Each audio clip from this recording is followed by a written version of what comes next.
Dinesh Pratap Singh Bharatiya Janata party के उत्तर प्रदेश में मुख्य प्रवक्ता हैं, हमारे साथ स्टूडियो में मौजूद हैं। उदयवीर सिंह समाजवादी पार्टी के प्रवक्ता हैं। करपात्री जी महाराज हमारे साथ इस कार्यक्रम का हिस्सा है, मैं उन्हें प्रणाम करता हूं। अमरनाथ मिश्रा जी मेरे साथ मौजूद हैं, अयोध्या सद्भावना समिति के अध्यक्ष हैं। सुरेंद्र राजपूत जी कांग्रेस कमेटी के प्रवक्ता। संतोष दुबे प्रमुख हैं हिंदू धर्म सेना के और कार सेवक भी रह चुके हैं। सीताराम दास जी महंत हैं साकेत भवन अयोध्या के। और वीरेंद्र सिंह जी हमारे नेशनल हेड। आप सभी का स्वागत और धन्यवाद।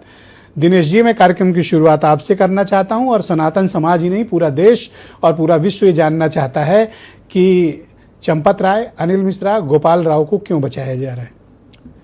ब्रिजेश जी, जैसे आपने अपने ओपनिंग रिमार्क में भी कहा कि ये जघन्य अपराध है, जघन्यतम अपराध है अगर किसी ने किया है, जिन लोगों ने भी किया है। किसी को बचाने का काम सरकार नहीं कर रही। ब्रिजेश जी, जिस दिन मामला सरकार के संज्ञान में आया, बिना किसी विलंब के उसी दिन एसआईटी का गठन कर दिया गया। और एसआईटी ने जैसे ही अपनी प्रारंभिक रिपोर्ट सौंपी, वैसे ही एफआईआर लॉन्च किया गया। और एफआईआर लॉन्च करने के साथ ही लोगों की धरपकड़ शुरू हो गई। इनसे गहनता से पूछताछ की गई, इनको जेल हुआ। और मैं आपको आश्वस्त करना चाहता हूं, क्योंकि एक ऐसा मुद्दा है, ये राजनीतिक मुद्दा नहीं ब्रिजेश भाई, ये भारतीय जनता पार्टी, समाजवादी पार्टी और कांग्रेस का मुद्दा नहीं है, ये जन जन का मुद्दा है।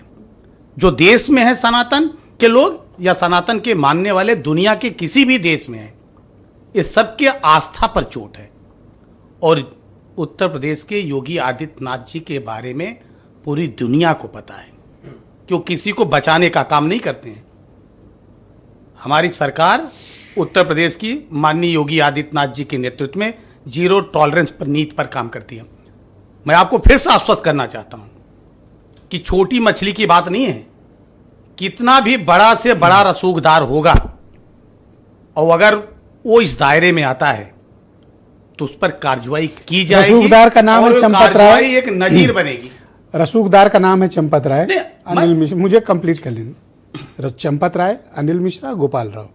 आप कहें तो मैं आपको सबूत दे दूं, आप सरकार को दे दें। नहीं ब्रिजेश भाई, देखिए, हम खुद जांच एजेंसी नहीं है ना। जांच एजेंसियों का काम है जांच करना। अगर हम ही असल सबसे बड़ा दुर्भाग्य क्या है कि इस देश में जो राजनीतिक दल हैं और राजनीतिक कार्यकर्ता है ना, वो अपने आप को हर मामले में मास्टर मानते हैं। आप उनको अर्थनीति पे बात करिए तो लगता है कि उनसे बड़ा कोई अर्थनीति नहीं है। उनसे विदेश नीति पे बात करिए तो उनसे बड़ा लगता है विदेश नीति नहीं है। उनसे आप कहिए कि जांच के लिए तो लगता है कि पुलिस सीबीआई सीआईडी से बढ़कर वही जांच करता है। तो अपने सरकार की, अपने देश की जो एजेंसियां हैं, कम से कम उस पर भरोसा करना चाहिए। एफआईआर में चंपत, अनिल, गोपाल का नाम क्यों नहीं? नहीं, जिन लोगों का भी मैं कह रहा हूं ना, अभी आने दीजिए। आप इंतजार के, मैं किसी का नाम नहीं ले रहा हूं। 25 दिन आप एफआईआर तक नहीं करा पा रहे हो, आपके ऊपर तो डाउट होगा। नहीं, मैं ये कह रहा हूं कि आप थोड़ा सा इंतजार करिए। यहाँ चोर तय कर रहा है कि एसआईटी बना दो। आगे तो सारे चोरों को यह अधिकार है कि वो सरकार को चिट्ठी लिखें कि मेरे ऊपर चोरी का आरोप है, एक एसआईटी बनाओ।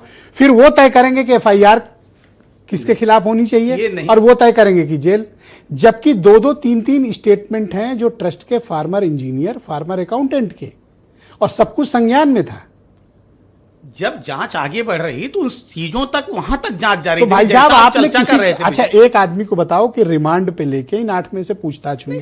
जरूरत क्या? आप चले गए हैं जेल तो रिमांड नहीं हो सकता? 2-2 बार रिमांड नहीं ले रहे इतने बड़े मामले। यही हम कह रहे हैं, कस्टोडियल पुलिस इंट्रोगेशन क्यों नहीं हो रहा? जिस दिन आवश्यकता पड़ेगी, जिस क्षण आवश्यकता पड़ेगी, उस क्षण उनको। मैं आपको पूरे यकीन के साथ कहता हूं जी, ये मीडिया का मुद्दा नहीं है। इस पहले मुद्दे में आप चंपत राय, अनिल मिश्रा और गोपाल को बचा भी नहीं पाओगे। मैं कह रहा हूं हर हिंदू जाग गया है और तब तक आपसे पीछा करेगा जब तक आप इनको सलाखों के पीछे भेजेंगे नहीं।